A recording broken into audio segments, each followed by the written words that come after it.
Hello viewers. இன்னைக்கு நம்ம பார்க்க போறது Avengers Assemble Season 1 Episode 17 Savages.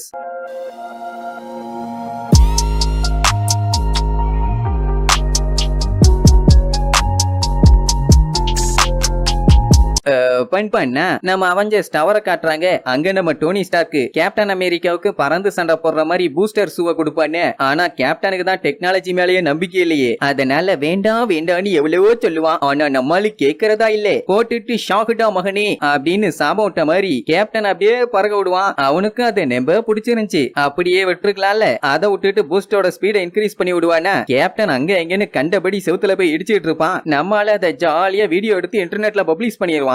Captain சும்மாவா அதே சுவ கழட்டி நம்மளுக்கு நேரா எய்ம் வச்சு அடிச்சு விட்டுருவாரு. அவனு ரெண்டு பேரும் அடிச்சு புரண்டு விழுவானுங்க. இதுல கொஞ்சம் அட்ஜஸ்ட்மெண்ட் பண்ணி ரெடி பண்ணிடலாமா. ஆனா கேப்டன் வேண்டவே வேண்டானிருவாரு. ஏன்னா டெக்னாலஜியை நம்பி நாசமா போறதுக்கு கேப்டன் ரெடியா இல்ல. இந்த மாதிரி டெக்னாலஜி இல்லாம கேப்டனால வாழ முடியும். ஆனா உன்னால உன்னோட கேஜெட்ஸ் இல்லாம ஒரு 24 மணி நேரம் இருக்க முடியுமான்னு செருப்பால் அடிச்ச மாதிரி கேட்ட உடனே டோனியும் போட்டிக்கு ரெடி நிறுவான். டோனி பைய தோத்தானா கேப்டன் அமெரிக்கா பண்ற மாதிரியே அவன் கூட சேர்ந்து எக்ஸசைஸ் எல்லாம் பண்ணணும். ஆனா டோனி ஜெயிச்சானா அவனோட புது கேஜெட்ஸ் எல்லாம் கேப்டன் அமெரிக்கா வச்சு டெஸ்ட் பண்ணுவான். டீல் ஓகே ஆயிருச்சு. ஃபர்ஸ்ட்லயே நம்மால கால்குலேஷன் போடுறேன்னு கம்ப்யூட்டர்ல போய் உட்காருவான். ஃபால்கன் நோட் புக்க கொடுத்தவனே நம்மளுக்கு அள்ளு விட்டுரும். சரின்ட்டு அப்படியே ஹாலுக்கு போவான். டிவியும் பார்க்க கூடாது. என்ன பண்றது சரின்னு டேப்லெட் எடுப்பான். கேப்டன் செருப்பு பிஞ்சிருவான். நியூஸ் பாக்குறதுக்கு தான் சொன்னவன நியூஸ் பேப்பர் தூக்கி வீசுவான். இங்கேயும் மொக்கை ஆயிருச்சா. சரின்ட்டு மாடிக்கு போற கண்டி லிப்ட்ல போலான்னு பார்த்தா கூடாதுன்னு சொல்லி தடுத்து 110 மாடி ஏற விட்டுருவானுங்க. என்ன கொடுமடா இதுன்னு கதறிட்டே வந்து என்னால முடியலன்னிருவான். அதுவும் வெறும் 96 நிமிஷத்திலேயே. இப்ப நம்ம ஆளு 20ஆம் நூற்றாண்டை சேர்ந்தவன். ஆனா கேப்டன் அப்படி இல்லையே. இவன மாதிரி தான் இங்க இருக்க யாராலையுமே யூஸ் பண்ணாம இருக்க முடியாதுமா. ஆனா அவங்க எல்லாம் இருந்து காட்டுவன்னு சொல்லுவாங்களா. உடனே அதுக்கு ஒரு பெட்டு. நம்மால என்ன பண்ணுவான் தோரையும் ஹல்கையும் மட்டும் இங்க தனியா விட்டுருவான். ஏன்னா அவங்க எப்பவுமே டெக்னாலஜியை நம்பவே மாட்டாங்க. இப்ப உலகத்துக்கு ஏதாச்சும் பஞ்சாயத்துன்னு அவங்க தானே பாத்துக்கணும். சோ 24 மணி நேரம் இவங்க எல்லாத்துக்கும் சேலஞ்சு. யாருமே டெக்னாலஜியை யூஸ் பண்ணக்கூடாது. எப்படி இந்த பில்டிங்ல இருந்தா கண்டிப்பா யூஸ் பண்ணிடுவாங்கன்னு நம்மால வேற ஒரு இடத்துக்கு கூட்டு போவான். ஃபால்கனுக்கு எல்லாம் கொஞ்சம் பதட்டமா தான் இருக்கும். ஆனா இதெல்லாம் டம்மி பீஸ் வேலை பண்ண பத்துக்கிறேன்பா. ஆக்சுவலா இவங்க டிராவல் பண்ணி போறது ஒரு ஐலாண்டு. போற வழியில ஏகப்பட்ட டெரடாக்டைல்ஸ் வந்து இடிச்சிட்டு போகுங்க. ஏப்படியா அடிச்சு படிச்சு முக்கிய முனங்கி அந்த தீவுக்கு போய் சேர்ந்துருவான். ஆக்சுவலா இதுக்கு பேரு தான் சேவேஜ் லேண்ட். இந்த இடம் யாருமே வரக்கூடாதுன்னு ஒதுக்கப்பட்ட இடம். இந்த மூதேவி இயற்கையோட சேர்ந்து வாழணும்னா இதான் கரெக்டான இடம்னு கூட்டு வந்துட்டான். சரி பரவாயில்ல வந்துட்டாங்க. ஃபால்கன் பையன் அடுத்த டைனோசர்ஸ் பார்க்கலாமான்னு போட்டோ எடுப்பான். போன புடிங்கி தூக்கி உள்ள வீசிடுவான். ஏன்னா 24 மணி நேரத்துக்கு இவங்க எந்த டெக்னாலஜியுமே யூஸ் பண்ண கூடாது. சோ அவங்க வந்து ஷிப்பையும் மறைய வச்சு ஜார்விஸ்க்கும் கமெண்ட் கொடுத்துருவான். 24 மணி நேரத்துக்கு என்னதான் நடந்தாலும் இவங்களுக்கு தேவையான டெக்னாலஜி எதுவுமே ஆக்டிவேட் ஆக கூடாது. இன்னைக்கு என்னெல்லாம் பண்ண போறாங்களோ. சரி கேப்டனுக்கு என்ன கவலை, வாங்க கேம்பிங் போலான்னு ஜாலியா கிளம்பிடுவான். இங்க அவெஞ்சர்ஸ் டவர்ல அல்கு பைய எனக்கு பாப்கார்ன் வேணும்னு ஃப்ரிட்ஜை போட்டு உடைச்சிட்டு இருப்பான். இந்த தாறு பைய சும்மா இல்லாம பாப்கார்ன் ரெடி பண்றேன்னு இடிய வர வச்சு ஒரு வழி பண்ணி எப்படியா ரெடி பண்ணி கொடுத்துருவான். இப்படியே ஒன்னொன்னுக்கு இடிய வர வச்சுட்டு இருந்தானுங்கன்னா பில்டிங் என்ன ஆகிறது. இங்க கேப்டன் தீவிரமா தீய வர வச்சுட்டு இருப்பாரு. அங்க நம்மால கேம்பிங் போடுறேன்னு பில்டிங் கட்டுறதுக்கு என்னென்ன வேலை செய்யணுமோ அது எல்லாத்தையும் சொல்லிட்டு இருப்பான். இப்படி கட்டினானுங்கன்னா 10 வருஷம் ஆனாலும் இவனால ஒரு குடிசை கூட போட முடியாது. அப்ப நம்ம ஓகே செமையா பசிக்குதுமா. ஆனா திங்கறதுக்கு தான் இங்க ஒண்ணுமே இல்லையே. சரி மரத்துல ஏதாச்சும் கிடைச்சதுன்னா பறிச்சுட்டு வரேன்ட்டு போவானா. அப்ப அங்க பயங்கரமான பெரிய சைஸ் நாத்தம் பிடிச்ச தவளை ஒண்ணு வந்து நிக்கும். அது நம்ம ஓக்கையோட கண்ணாடிய லபக்குன்னு புனிய தின்னுட்டு அங்கிருந்து எஸ்கேப் ஆயிரும். நல்ல வேலை இன்னொரு கண்ணாடி வச்சிருந்தான். அப்போ ஃபால்கன் பையன் என்னத்தையோ பேக்ல திருட்டுத்தனமா எடுத்து தின்னுட்டு இருப்பான். டப்புன்னு பேக தட்டி விட்டு பார்த்தா அவங்க அம்மாவோட குக்கீஸ் ஆமா. பட் அதுவும் வீட்டுல செஞ்சதானே இயற்கை சம்பந்தப்பட்டது. சாப்பிட்டுக்கங்கன்னு கொடுப்பான். சரின்ட்டு எடுக்க வருவாங்க. அங்க பயங்கரமா ஏதோ கத்துற சவுண்ட் கேட்கும். எந்த அளவுக்கு கத்துறாங்கன்னா கண்டிப்பா அல்காதான் இருக்கும். ஆனா அவங்க வர வாய்ப்பு இல்ல. அப்ப என்னவா இருக்கும்னு ஆர்வமா பாத்துட்டு இருப்பானுங்க. திடீர்னு டைனோசர்ஸ் படையே அங்க இருந்து பிச்சுக்கிட்டு வரும். இந்த கூட்டத்துக்குள்ள மாட்டினானுங்க கண்டிப்பா சங்குதான். சோ அவங்களால முடிஞ்ச அளவுக்கு அங்க எங்கன்னு தப்பிச்சு விடுவாங்க.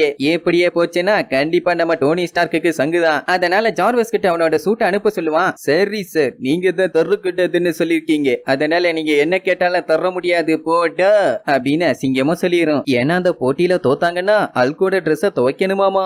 சரின்ட்டு தப்பிச்சு ஒரு கண்டி அவனு எல்லாம் உசாரா மரத்து மேல ஏறிடுவானுங்க. நம்மளும் அதே மாதிரி ட்ரை பண்ணுவான். ஆனா விழுந்து வாரி மண்டை பூரா மண்ணானதான் மிச்சம். பணக்கார பையன் அவனுக்கு எப்படி மரம் ஏற தெரியும். சரி அந்த டைனோசர் எல்லாமே கூட்டம் கூட்டமா ஓடும். ஓடிட்டோம்னா எஸ்கேப் ஆயிடலாம். ஆனா இப்ப வந்தது டீரெக்ஸ். ஒரே ஏடியா தொக்கா மாட்டிட்டாங்களா. அப்படியே கட் பண்ணி இவங்களை காட்டுறாங்க. நம்ம ஹல்கு பைய ஃப்ரிட்ஜ்ல இருக்க எல்லாத்தையுமே வலின்னு வலிச்சு தின்னுட்டான். ஆனா இன்னும் பசிக்குதாமா. இனி பேலன்ஸ் இருக்குது ஸ்டார்க்கோட க்ளோசெட்ல இருக்க மின்ட் மட்டும் தான் ஜார்வஸ் சொன்ன உடனே இவனுங்க 2 பேரும் எனக்கு தான் அடிச்சு புரண்டு போவானுங்க. இங்க நம்மளுங்க அந்த டீரெக்ஸ் டைனோசர் கிட்ட மாட்டி படாதப்பாடு போடுவாங்களா. யாராலையும் என்னதான் பண்ணாலும் அதுகிட்ட எஸ்கேப்பும் ஆக முடியல, சண்டையும் போட முடியல. ஆனா நம்ம கேப்டன் தான் மாசாச்சு, மண்டையோட 2 போட்டு ஓட விட்டுருவான். இப்ப என்னன்னா எல்லா மிருகமுமே பயந்தடிச்சு தான் ஓடி வந்திருக்குங்க. எப்படி அதுங்க பயந்தடிச்சு வருதுன்னா கண்டிப்பா இதுங்க பார்த்து பயப்படுற அளவுக்கு ஏதோ ஒண்ணு அந்த பக்கம் இருக்குதுல்ல, அது என்னன்னு கண்டுபிடிப்போன்னு கையில ஆயுதம் கூட இல்லாம பதட்டத்திலேயே போவாங்க. நம்மாலே ஜார்வஸ்ட கெஞ்சின்னு கெஞ்சி பாப்பான். ப்ளீச் உனக்கு என்ன வேணாலும் வாங்கி தர, எனக்கு ஏதாச்சும் இப்ப ஹெல்ப் பண்ணுன்னு. ஆனா ஜார்வஸ் டீட்டா முடியவே முடியாது நீரும், எல்லாம் 24 மணி நேரத்துக்கு அப்புறம் தான். அப்படி இவங்க போய் பார்க்கும்போது ஒரு மிஷின் மலைய குறைஞ்சிட்டு இருக்கும். அப்போ சத்தம் ஒரு மாதிரி கின்னு இருக்குமா.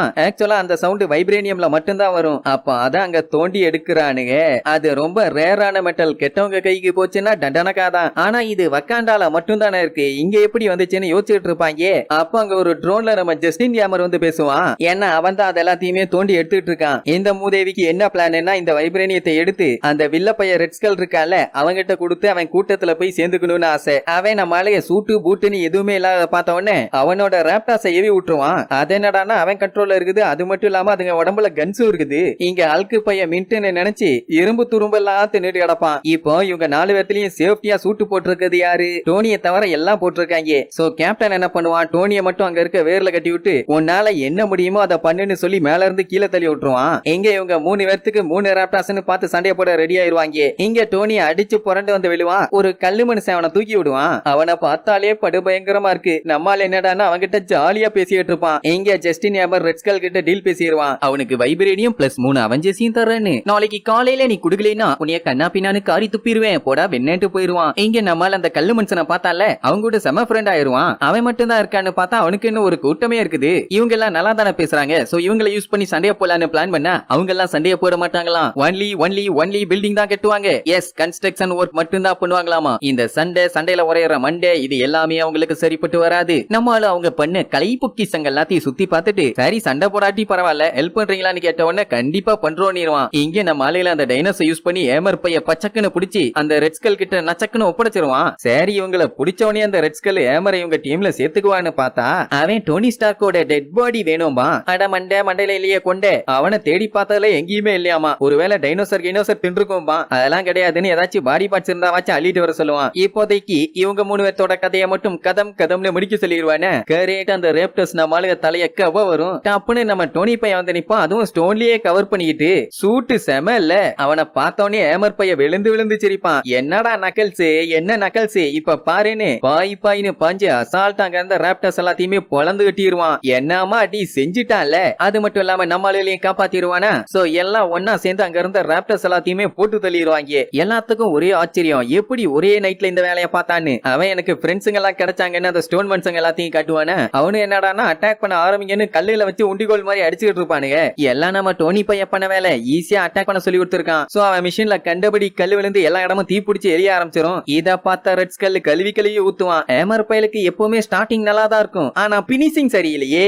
இனிமேட்டு என் ஊராண்டா இல்ல ஊட்டாண்டா வந்தீங்கன்னா காலை வெட்டி விடுவேன் ரேஸ்கல்ஸ்னு அவன் கட் பண்ணிட்டு போயிருவான். போச்சா ஏமரோட மொத்த பிளான் ஊத்திச்சா. அந்த மிஷினும் வேற பிளாஸ்ட் ஆகி சிலிசிலியா உடைஞ்சு போயிரும். ஏமருக்கு செம காண்டாகி ராக்கெட் லான்ச்சரை வச்சு அட்டாக் பண்ணுவான். கேப்டனை தள்ளி விட்டுட்டு அவன் போய் நின்றுவான். அடிச்சு அடியில அப்படியே அவன் போட்டிருந்த சூட் எல்லாம் தெரிச்சிரும். அடுத்து மூஞ்சோட வச்சு சுட வருவான். நம்மால அசால்ட்டா அந்த மிஷினை டீஆக்டிவேட் பண்ணிடுவான். அது மட்டும் இல்லாம ஒத்தே அடி பலிக்கு பலி. நம்மால இப்ப கைய வச்சு ஒத்தாடி அடிச்சக்கே அந்த வலி வலிக்குது. ஆனா இவங்க எல்லாம் வெறும் கையில அடிக்கிறாங்க. நெம்ப ஆச்சரியமா கேட்பான், நீ என்கிட்ட பிராக்டிஸ் வா நான் சொல்லி தர்றேன் பண்ணு. அப்புறம் என்ன நெம்ப சந்தோஷம் தான். அந்த கல்ல மனுஷனை பார்த்து நன்றி சொல்லிட்டு கிளம்ப போவாங்க. ஏன்னா 24 மணி நேரம் ஆயிருச்சு. டைம் ஆச்சுன்னு தெரிஞ்ச உடனே ஆக்கையும் ஃபால்கனும் விழுந்தடிச்சு உள்ள ஓடுவாங்க. அப்ப இவனு என்ன பண்ணுவானுங்க, கிஃப்ட் தரேன்னு அந்த தவக்கலைய கொடுப்பானுங்க. அதுதான் நாத்தம் தாங்க முடியாது, வேண்டான்னு சொல்ல முடியாது. சொன்னா அதை அவங்கள அவமானப்படுத்துற மாதிரியாமா. அது வெளியில தப்பிச்சு ஓடிரும். என்ன அந்த தவளை உள்ள போயிட்டு வெளியே வந்ததுக்கே நாத்தம் தாங்க முடியல. நம்மால அவெஞ்சர்ஸ்ல வரமாட்டேன்னு சேஃப்டியா அவன் பறந்தே வந்துருவான். அப்புறம் அடிச்சு பிடிச்சி எப்படியோ நாத்தத்தோட அவெஞ்சர்ஸ் டவருக்கு வந்து பார்த்தா எல்லாத்தையும் நம்ம பயலுக கந்தரகோலம் பண்ணி வச்சிருப்பானுங்க. அட பாவி பயலுகளா இப்படி பண்ணி வச்சிருக்கீங்களேன்னு முழிப்பான். அவனு இவனுல பார்த்து காட்டு முராண்டி பயலுக நாத்தம் தாங்க முடியலன்னு கிண்டல் பண்ணிட்டு போவானுங்க. அடங்கொங்கான்னு நம்ம ஆளுக முழிக்கிறதோட இந்த எபிசோடுக்கு எண்டு ஆடு போட்டு முடிக்கிறாங்க.